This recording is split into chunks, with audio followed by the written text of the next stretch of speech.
Even though there's a rumor that y'all eat crayons. It's not really sure. I don't know who started it. I don't know who started it. See my shirt. What are you talking about? Coloring this morning.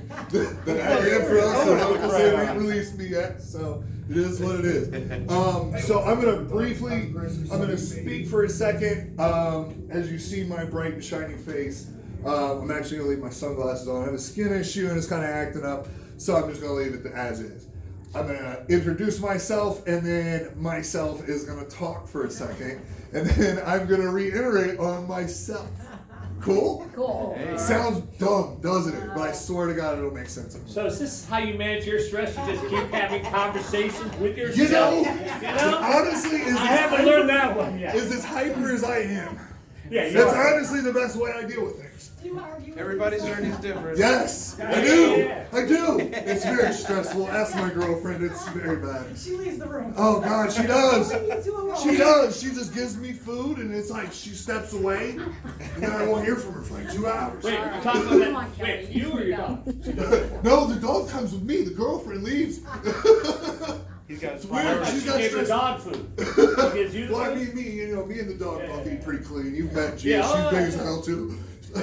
Everybody looks at me and they're like, yo, how are you and your dog built the same? I'm like, I don't know, man, it's genetics. Well, I remember in the old days there was a cartoon or some TV show you saw people walk in the street and the owner looked just like the dog. You two do. That's literally me and my blue pit bull. You have a similar chest going on. Oh yeah, I have an amazing blue pit bull. She's not here today. She gentle as can be. Yeah, I mean today is a long day that we've been out here. I didn't want to bring her. But if you want to go ahead and play this video and let myself talk, and we'll run this for a couple minutes at the long video. But I hope. Thank you for watching. Journey and the huge obstacles that stood in my way. So let's get to it. And please, if you get squeamish, this isn't a joke. Look down. I don't know. You might not be in the room. Right? To be honest, the truth of the matter is that's where it all starts. See, physically in these pictures, my body may have been broken, but my mind was actually broken. You see, it was my mind telling me I could when everyone around me was saying that I could, I shouldn't, or the typical doctor rhetoric of blah, blah, blah. I need you to understand that when I say that sitting around all day doing absolutely nothing with myself, I would have rather have died. I knew that in doing so would only make my depression, my self-hate, my misery that I felt on a daily basis worse. Seeing what I saw in the mirror was motivation enough because I hated my reflection. The pain from just sitting up in the morning to go piss was enough to make me cry. But I knew deep down, growth doesn't happen from a place of comfort. You grow from fucking pain. I couldn't let what happened to me stop my life in its tracks. You see, it took everything I had in me to fight through the pain, and everyone asked what my secret was. It was hard fucking work. Day in, day out, no giving up, tears, no tears. Let's go. Because when you master your mind, you conquer the body. So many people seem wish they felt and looked better, and I couldn't see myself as one of those people anymore. I was determined to show everybody I could do what was said to be impossible. And the best motivation that I ever had gotten was from people telling me that I couldn't do it. So I can promise you this. Broken things will only stay broken if you let them. And you're not broken.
Crazy, right? Wow. You would never ever look at me. Sorry, I still get a little choked up every time I see those images because it's like I relive it every time. Every time, and it's rough. You never look at me and would guess that, right? So you can imagine how bad I felt being 26 years old, a badass out of the military. I don't know what to do with my life, but I've got doctors telling me that I may never walk again. Yeah, what am I supposed to do with that? So luckily, and I tell this, I get the most confused looks when I tell people that I'm grateful for what you saw me go through. And most people can't understand, but when I tell you this, maybe you guys will. I went through all of that because I was strong enough to do so, which I'm so fucking grateful for, excuse my language, but there's no other way to put it. What you don't see in that video is what happened in 2013, and there was a motorcycle accident in there. That was 2 days after I watched my best friend die on his motorcycle because somebody wasn't paying attention and ran over him. Right after I got shot in October, which just passed. It was actually the, I don't even count anymore because it still hurts the same. My girlfriend was murdered in front of me by her baby daddy on October 31st in 2013. So when I tell you I have been through absolute fucking hell, I can tell you what the devil looks like and I can tell you what it smells like. So when I get emotional and I get upset, it's all with good reason. I know that my story helps people, and hopefully that you guys can gather whatever my story means to you and benefits you in some which way. Can't tell you what that is, but I can tell you that what I've gone through, I can cover so many different people's lives that it's ridiculous. No 30-year-old should be having a heart attack. I won't get into mass details, but that wasn't due to a genetic malfunction. That wasn't due to me using steroids or whatever you may think. Wasn't even used to like crazy drug usage. Friends of mine, an army brother actually with a drug habit, him and a friend of mine co-conspired and actually did that to me so that they could rob me. And what they didn't know is that what they gave me, the drugs gave me, would interact with the Adderall I was on at the time, and it would stop my heart. They didn't plan for that, but they knew that if they robbed me, that there was going to be hell to pay afterwards. So when I look at you guys straight in the face and I tell you that there's not something that you could tell me that would surprise me from the hell of war, from this coming home, and I'm thinking my life is supposed to be okay, and I'm still seeing my best friends die. They're dying from overdoses because they're hurt from the war. They're using medication, they overdose on that, they start taking heroin. Or what the hell, you come home from a party you're managing and you're getting shot at by somebody's baby daddy and your girlfriend dies. What the hell kind of life is this?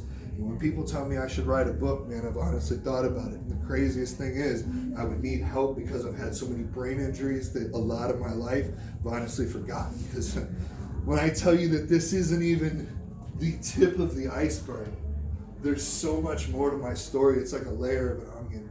So I told you and showed you all these horrible things to tell you this, that this isn't where things end. Just because this is, let me put it to you like this. Let me rephrase. We've all had horrible shit happen to us, right? I'm sure we can all agree. It may not be this, because don't compare my story to yours. Please don't do that. Mine is so horrible that it literally can touch so many. So let's not play the comparison game because we don't do that. So regardless, with mine being terrible, we've all had something terrible happen to us, and we all have that in common. The thing is how we deal with it. A lot of people let that consume us. We fall to drugs, we fall to alcohol, and God knows I've spent a lot more time at the end of the bottle than I would honestly like to admit. But I pulled my hat out of my ass and I realized that I need to place the mission first, much like the warrior ethos tells me to in the military. It's actually the name of my company. I own several now. You never thought, and I never thought that I would go from that. I'm an underwear model now. I thought my life was over at 26. I'll be 35 in January. I never ever once thought that my life would turn out the way it does now. I mean, hell, I was almost two-faced. And I have a beautiful girlfriend sitting in the front row. Yo, like, I'm so blessed. And I don't say that to brag. I say that literally to relay a message, because clearly after that, I think we can all agree that I'm here for some sort of reason. And with what I left you on right here is literally all I want to do with the rest of my life. And somehow I went from this to I'm an underwear model. I'm a sponsored athlete, sponsored by one of the best companies in the fitness industry, and by one of my absolute idols, who's unfortunately no longer with us. But Rich Piana was much like, yo, what he said was God to me. When I was laid up in the hospital bed, him, David Goggins, Tony Robbins, and there was a couple other people, man. I read their books. I claimed every damn word, because I didn't have anybody to speak to, especially from a hospital bed. You know, I was lucky. Like, I remember when I got shot the last time I woke up and I saw my mom there. My mom, last I knew, lived in California, and she was in there, and I said, oh fuck, I'm actually dead this time. You know, it's funny now. It's hilarious now, but it wasn't hilarious to see the look on my mom's face, because my mom was in Cali. I woke up, my mom's in Dayton, Ohio. Like, this doesn't make sense. If you've never heard of Dayton, Ohio, you'll never go. It's a shithole. Excuse my language. We do not have any type of traveling or tourism in Ohio for anything. We got Kings Island, and even that sucks. And even our professional football teams, baseball teams, they're all terrible. Nobody goes to Ohio. It's not fun. Nevertheless, it's a terrible, terrible place. But I'm really, really happy that I'm still here and I'm able to share a story with people. Because no matter where you came from, no matter what's happened to you, in which sort of way, I've been able to touch each and every person's life in some sort of way. That's why I wanted to leave you on this comment. And then I wanted, if you guys have Instagram, if you would pull out your phone real quick for me, and then follow me, because I just started a new page, and this is God, it's so hard. My new IG is Coach Mayhem _official. So no one would have told me that, obviously, so you guys saw what I went through. I was on more painkillers than, like, oh man. In a horse? No, let's go with the king. Let's go with Elvis. I was rocking it like the king style, baby. Like, we're doing like 10 Percocet 20s a day. Like, we're not playing around. And this is old school. Like, they didn't check. Like, yo, the VA would send you narcotics. Like, you could call these people, and it was like $1-800 drug deal. Yeah, it was the craziest shit. And I was like, yo, you're literally sending me like narcotics. You're sending me Xanax and Percocet through the mail, along with like Trazodone and a list of other medications. Like, I would literally get a box. My mailman came and was like, oh, you got some good shit. Like, bro, it's 2 a.m. I'm drunk. You know I got some. Or it's 2 p.m. I'm drunk. You know I got some good shit there. So, like, it was not good for vets. And a lot of people look at me now and they're like, there's no way you smoke weed. Because they see how uppity I am. Like, this is me all day. I've been smoking weed. I've been up since 5 o'clock this morning. So people are like, there's no way. And it's just not possible, because there's this crazy stigma that, like, weed athletes, they just don't mix. Like, you can't look like me and smoke weed, because there's still whatever. I mean, it's slowly coming around, but there's a negative connotation around people who smoke weed still. And I think with people and movements like this and people that are willing to get up and speak, that we can actually change that. Because a lot of people look at me and they're like, yo, like, my Instagram is full of people like, yo, is that really weed, or you're just playing, huh? Like, no, that's really weed. I'm really going to the gym. I'm really about to work out for 4 hours. Like, this is what I do every day. And people think, like, some people think it's a show, and then they watch my IG feed. Like, dude, you're an animal. I'm like, no, it's medicine. You don't understand. Like, I was on literally 13 different medications at my low point, because I'm gonna be real frank with you guys. I don't really remember how many medications I was on, because I was on a lot of dope. And when I say dope, I'm talking like Percocets, Xanax. I can't remember spans of my life. And I'm so grateful. Like, I actually, how it all came about, I actually went into the VA, I stormed in there, I was high as shit, I was mad as hell. Because I was just sick of my life, it sucked. It was awful. It was awful. And when I tell you, like, I would rather have shot myself or gone back to the desert, either which way would have been better than the lifestyle I was leading, because I was hurt. I didn't feel good. I had a huge gash in my stomach. The best part of my day was getting up to eat painkillers so it didn't hurt. Nobody ever really told me in the VA that, hey, maybe if you get your head out of your ass, start lifting some weights and go do something good for your body, eat right, and take care of yourself. See, they had told me it was impossible. Sorry. And they actually did. They told me what I was trying to do was impossible. They told me at the VA, like, what I wanted to do, like, wanted to go lift weights. I wanted to go live a healthier lifestyle. Like, they're like, yeah, that's all fine and great, but this is what you got. But this. And it was always and it was always a medical reason to put me on some bullshit medication. It was only going to make me feel worse. Well, today I can tell you I take 0 meds. I literally take a slew of minerals because, I mean, I'm not going to lie to you guys. I do use testosterone, and I did use a massive amount of human growth hormone because, well, as you saw, I had a huge cut in my stomach, and now I have a 6-pack still. Like, you know, I had dreams, and I was willing to do whatever it took. And that's like literally one of our slogans at the company, whatever it takes. And I didn't care because at 26, you're not going to tell me after I was a badass that my life is over. I wasn't willing to accept that, and I'm hoping that you guys will take a little bit of this story and you'll instill it in you, because this is crazy, right? I can't be the only one up here thinking this is wild, right? Okay, so that we're all in agreement, man. I'm really glad I had the opportunity to speak to you guys. I think my time has come really close to being up. Yeah, well, it is. I may have even gone over. Let's ask a question. Who all here uses medicinal? Yeah, I'm sure. Well, I would assume medicinal everybody. cannabis. Well, you'd be surprised. Most people come in the premises don't. No? No. Oh, well, I'm a virgin to this place, so I'm not a virgin to public speaking, as you see, but I'm a virgin to this place. I love it here. Yeah, we're good. So I know you do. You? Go ahead. Hands up in the air one more time. I'm getting the stink.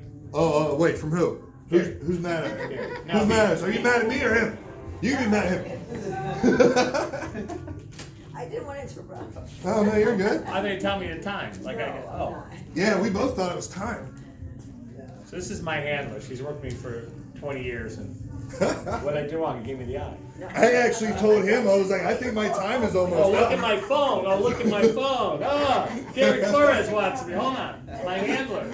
My probation officer. You got handlers too? Wrangler. Thank God they're pretty, right? That's the only guy. He can speak now till then. That's an hour. Right, just give me the time frame. Just give me the time. You want me to talk for a whole hour? No. Well, I could. I don't have enough gas. He's after the show. Yeah, after Can we show. take a break? So the plan's So here's some okay. peanut butter. Just giving you the heads up. Okay. So that was an awkward transition. Don't hit me, please. Don't hit me. I'm That was really a great easy. transition. What are you Yeah, talking my about? That's Lebanese hilarious. skin. But I really appreciate it, man. Yo, I appreciate